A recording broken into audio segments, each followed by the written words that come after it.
So, ngayon bubuksan natin siya at titingnan natin kung ano ang sira.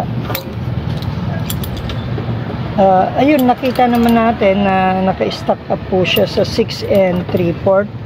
So, unahin natin at bubuksan natin at ating i-repair siya.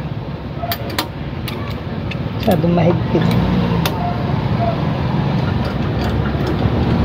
Ito, nakita niyo yung selyo. Hindi pa nabubuksan ng selyo niya.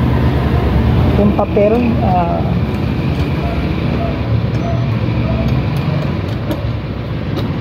ayan, nabuksan na natin.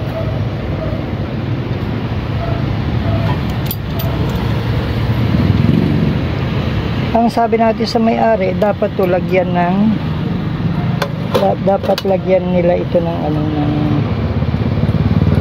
lagyan nila ng yung salamin.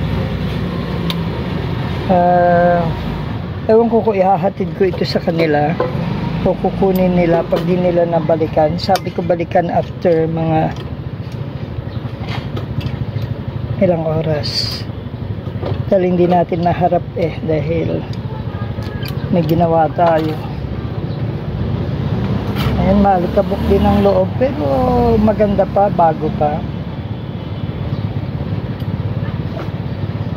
Ayan ang loob niya. Ayan, nakita ninyo, masyadong maalikabok. Ayan.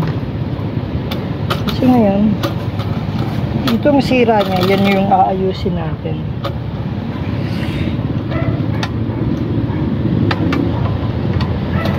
Ito, yung mga ganito po kasi, ito ay nabagsak.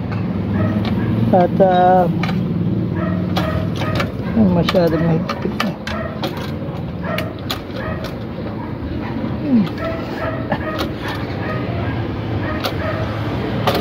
Nawala.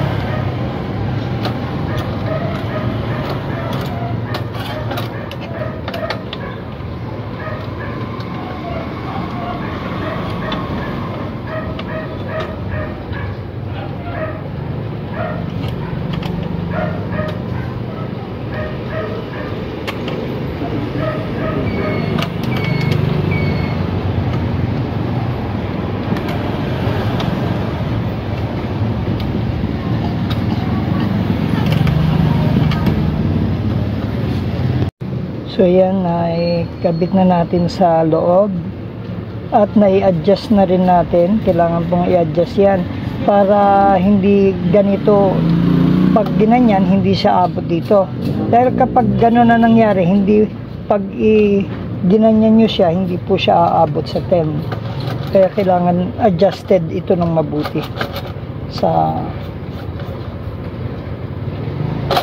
Ang timbangan, kinakailangan mula 0 hanggang 10 lumalampas siya. Ayan.